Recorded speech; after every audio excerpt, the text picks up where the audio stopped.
今日呢間別墅就犀利啦，佔地都2.3畝，建築咧650個平方。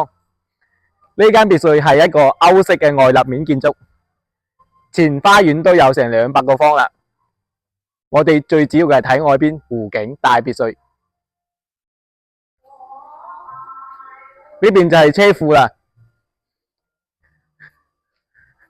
佢一共有7個房嘅。我哋揸緊啲時間，因為花園太大啦。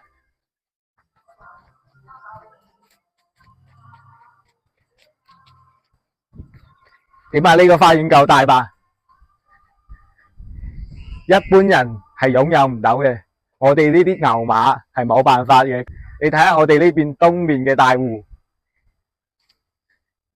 呢個湖景喺三鄉係絕無僅有噶啦。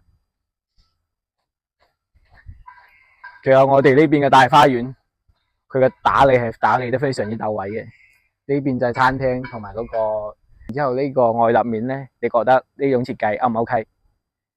反正呢入邊咧係可以拆建嘅，而且呢個別墅佢個價都唔係好貴，千零萬。